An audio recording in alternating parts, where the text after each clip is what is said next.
In this episode, Ryan shares his tactics, his methods, his experience of this one thing that will show you exactly how to replace your salary right now, and it's COVID-19 proof. If you are looking for ways to pay your bills, feed your family, put food on your table, or add an additional £3,000 per month to your household income, then you need to listen to this episode. And do please excuse the noise. This episode was recorded in the Bentley between meetings. Visit www.propertycrashcourse.com to learn more. It's 100% free. Hey podcasters, I hope everybody is good. Where are we today? 2nd of December. And what does that mean? It means the UK lockdown is getting lifted today. So it's a milestone, day basically. But of course it is being lifted, and then there is some tiers which all of you guys know about. Obviously tiers, not tears. Then again, there will be tiers for some people, but tiers as in stages like 1, 2, 3, 4, with the restrictions that come with it. Anyway, I'm not going to bore you with that crap. You guys know all about that because it's dominating the media. Okay, so while all that is dominating the media, there's lots of money-making opportunities all around us. Now, many of you guys listen to this podcast will understand that this is about business, money, and just some ramblings on about life and things that we're doing in my company. But the main core of this is about business, money, entrepreneurship. Okay, so I just want to get into a tactic, a strategy, an investment method, a vehicle that's working for us right now, but also what you need to avoid at the same time so you don't get left holding the baby, you could say, or holding, paying the rent and premiums on a problem property which you can't find tenants for, which costs you money and doesn't actually make you money. Okay, so I want to talk to you about HMOs. How to make money in HMOs. HMOs, okay? Now, just for a very, very, very quick, brief analogy of what they are, or explanation of what they are. It's a property that you can rent the rooms legally and ethically and with consent from the council and all the regulations and everything else, that you can rent a room to an individual who shares facilities in the house, okay? Now, let me give an example. Some of you guys may be thinking, why would I want to do that? Why would I want to have 5, 6, 7, 8, 9, 10 tenants instead of one? And it's because of money. Let me give you an example. Just while I'm sipping my coffee from this plastic beaker. Okay, let me give you an example. Now, I bought a house, let me think now, maybe 20 years ago, nearly 20 years ago, about 19 years ago. I've still got that house now. I still own that house. It's never been sold, which will probably explain I've never actually been bankrupt. So, all the crap that your competitors say over the years, when your company's rising and scaling and, doing well and, more or less taking some of their business or even putting them out of business or embarrassing them, because they're supposed to be experts in what they do, and then my company a long time ago has obviously got the momentum and surpassed them on all levels. And you get haters and, people that are jealous and, people that are just bad Anyway, so that covers the crap that's some people say or have posted on the internet, keyboard cowboys, about going bankrupt. I've never been bankrupt, okay, so forget that. So this house confirms that. I bought it around about 2002 when we actually completed on the deal. We did the deal before, in the year before, but I think it flowed over to the following year for the tax structure of the person I was buying it from. They didn't want it to be sold or complete in one financial year for some reason again. None of my business. So it flowed over to the next year. Anyway, owned that house nearly 20 years now. To give you an example, that particular house, it used to rent on average for about around $650 to $750 a month, as one house which was 3 bedrooms. Okay, 3-bedroom house. That was a good return back then because I bought the house for £90,000. Okay, now the house now today is worth about just go on the internet, have a little look. You'll see for yourself, something similar. A 5-bedroom HMO, in that part of the UK and the southeast of England. This particular one, a little town called Bexhill. Look at some comps and see what you think it's worth for yourself. Okay, good condition. Now, anyways, that particular property used to rent for around $650 to $750 a month. Now, I got the HMO license from the council. I did the conversion, which was, no planning permission, no Article 4. It was just along the lines of, the council's regulations. So now this property has fire doors, mains D1 intermittent smoke alarms, emergency escape routes. It doesn't have emergency lighting because it doesn't need it, but it's got 30-minute fire doors, thumb-turn screws on the back of the door locks, so in case there's a fire, people can get out quick enough. We had to put a new French door on the back of the building, so it's got a minimum escape route or room or window or door of a minimum of 400 for the average person to get out of. Anyway, these are basic things you have to do, which all comes under safety. Now, these things probably cost me in the region of about, let me think now, going back then, probably cost me somewhere in the region of about £8,000, about £8,000. Probably £8,000 these cost me. So I've done these improvements for £8,000. Because of that investment for £8,000, the house now generates £2,145 a month. Okay, so let's just call it 2,200. Now, if you subtract 700 from 2,200, what does that leave? 1,500. Okay. So I've just increased the profits on this particular house, increased the rent. There's obviously some running costs and things like that. So let's just talk about rent on rent return. The rental return before for the exact same house was a max on average of £700. The rental return now is 2,200. Okay, just shy of 2,200 for this particular property now. Okay, so that's a rent on rent increase of instantly £1,500 a month. That's the difference. That's the swing. Now, I don't know about you guys or what your average salary is right now, but let's just double that and say your average salary is £3,000 a month. Okay, £3,000 a month is £36,000 a year. The average salary is about £24,000 a year. Let's just say you get £30,000. You would only need 2 of these properties to replace your salary right now. Does this make sense? Are you guys getting this?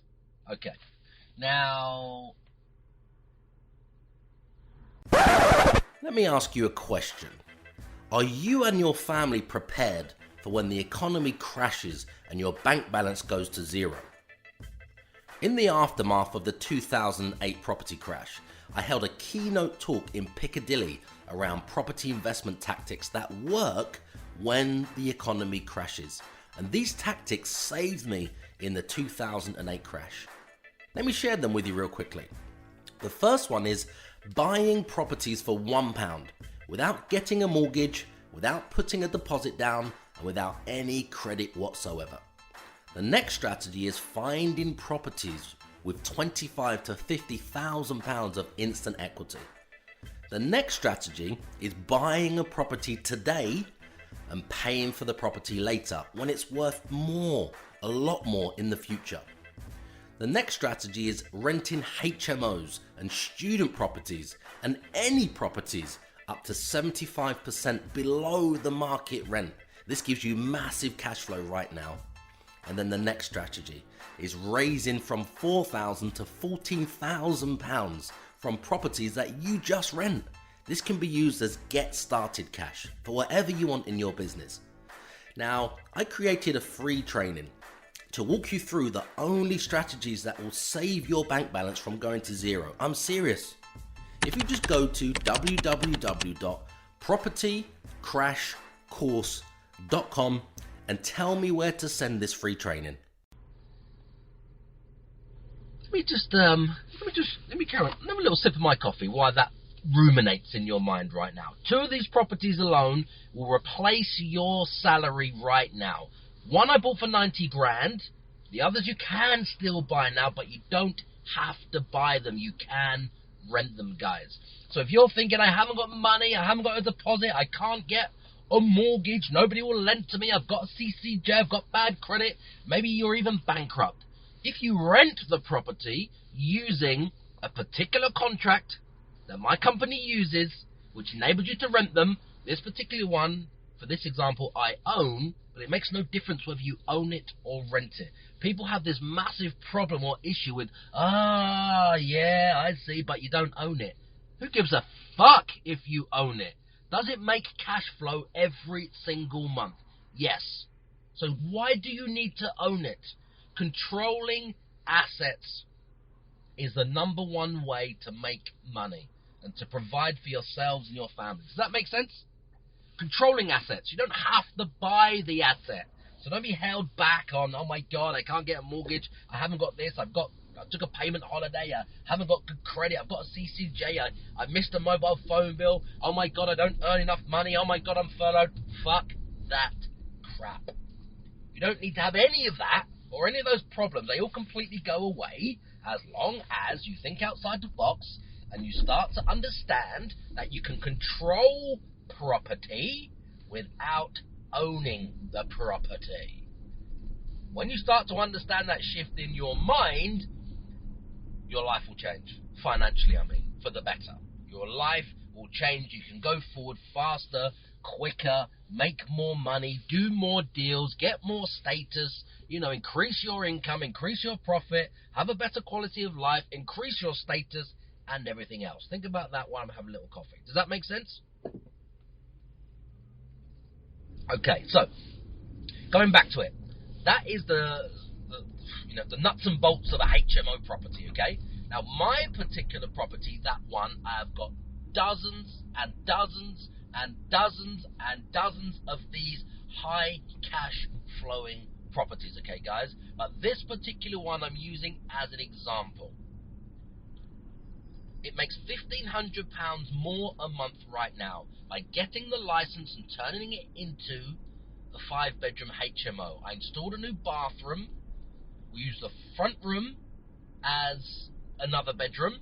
Used the old kitchen, half the size of the kitchen, to turn it into a gallery kitchen and turn the other half of the kitchen into the 5th bedroom. 5 bedrooms. Okay, guys. Now, there's a lot of money to be made, but right now, let's say you're going out right now looking for these properties, okay? Now, while I take a little sip of my coffee, hence the pauses. Okay, so right now, we are still bullish.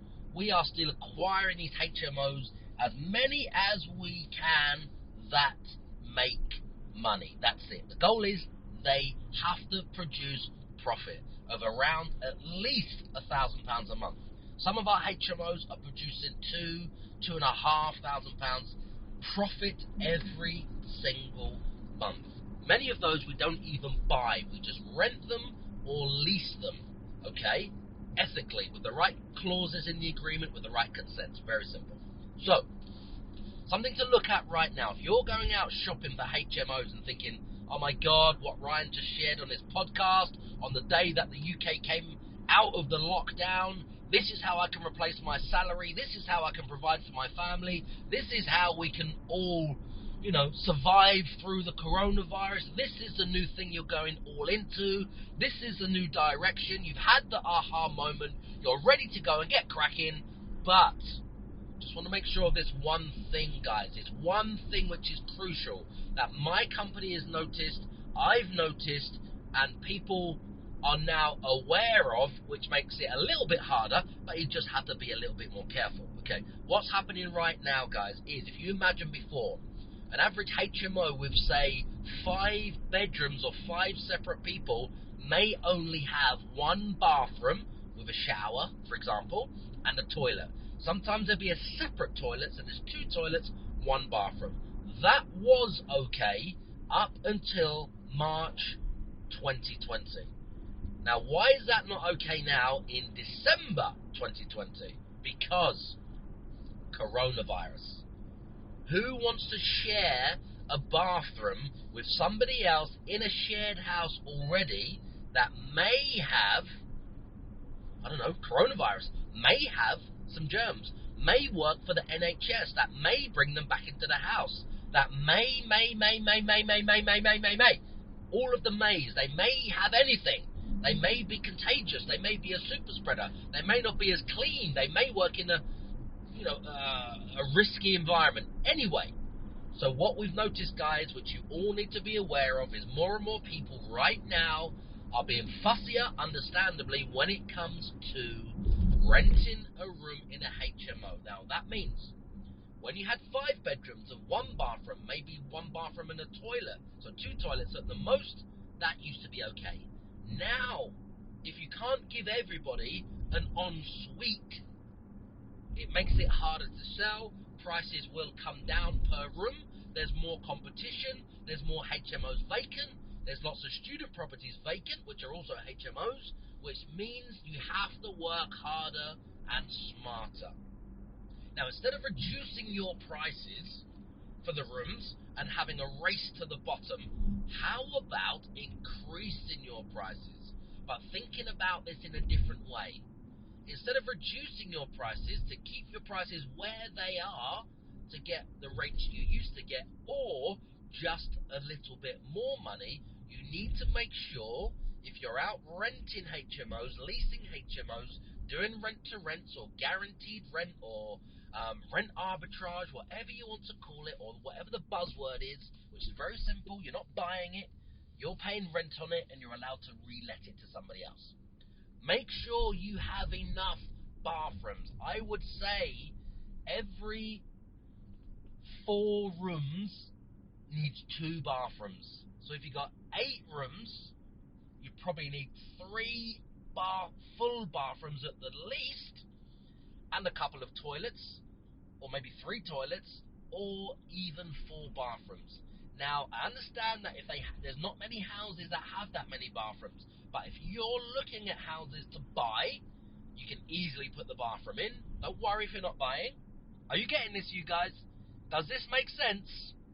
Is this starting to make sense? How you can replace your salary with just 2 of these HMO properties right now in December 2020. I've just shown you how they can make considerable amount of money every single month. Every single month, guys, can replace the average UK salary. Does this make sense?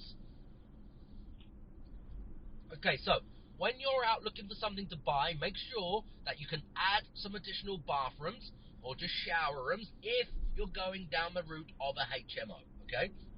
Now, if you're going out renting these properties, you can still add bathrooms to the properties, okay? Now, all you need to do is factor the cost of the bathroom to make the deal work into the deal. So let's say you look at a 5-bedroom house, it has 1 bathroom, 2 toilets, which is going to make it very problematic. It's probably sitting empty right now. The landlord is up for doing a deal. So let's just say there's space or there's opportunity for you to add a second shower room. It doesn't cost that much to chuck a shower tray, a shower screen, or even a shower curtain somewhere else in the property, in a cupboard, or somewhere where there is the space, guys, okay? It doesn't cost a fortune to do this. Let's just say it costs £2,000. Let's just say it costs £2,000. If it costs £2,000, but you save £100 a month on the rent, which is £1,200 a year, let's say you have a 3-year lease or rental agreement, that's £3,600 that comes back because you put a bathroom in that's cost you £2,000 net, but you sold it for £3,600 by just paying £100 less a month. Now, I would advise you to structure deals in this way, because over the term of the agreement, you're going to get nearly 100% more money back from your investment. Now, if you go to the bank and put your money in the bank, what are you going to get? I don't know, 1%, 2%, maybe even 3%, even if it's 5%. Forget that crap. I've just shown you a way to get around about 95% return on your money on a separate thing of another way of generating money inside a property that you rent that is already generating money. So there's 2 streams, 2 income streams I've just shared with you there. How many of you guys think that you could, or that you couldn't, negotiate with a landlord and say, look, the property's empty, look, it's got 5, 6 rooms, look, you've got 1 bathroom, 1 toilet, look, it's coronavirus, now look at this, I propose, I get some builders in, they put the bathroom in the property, etc. I'll pay all the costs now, and then I will want 100, 200, 300 pounds reduction on the rent to pay that off over the period and to take the property now. That's sitting empty, that's costing you money, so you actually make more money by renting it to me today, so you have no voids. What do you think about that? There's lots of ways you can make money in property right now, guys. This is one tactic I'm sharing with you about HMOs that you can go and rent and pay a lower market rent. You can re-rent them, sublet them per room for a higher market rent, guys. Now, I hope you get some value from this episode. I would love to hear your thoughts. Just hit me up anywhere on social. Send me a message on LinkedIn if you get any value from these episodes. Send me a direct message on Twitter if you get any value. Leave a comment below our, what's it called? Lip Sync podcast page online. Just type the podcast in. Leave me a review on Apple Podcasts. Wherever you see this podcast, just let me know your thoughts. I'd also love to help you guys with whatever you're doing and answer some questions with whatever you're trying to do. So make sure you hit me up on social. I'd love to hear your thoughts. I hope you get some value from these episodes. He's a #1 Amazon bestseller. He's an NLP manipulator. He's a property course seller. He's a Lamborghini driving multi-millionaire property guru. Forget that same old boring I am me narcissistic podcast format, because nobody gives a fuck. This podcast is all about you. So I'm taking these few seconds to thank you for subscribing, to thank you for leaving your 5-star reviews, and thank you for sharing this show with all of your friends. My team and I will keep bringing you these episodes and answering all of your burning questions in my Facebook community group called Property Crash Course. If you can just keep telling all of your friends about this show.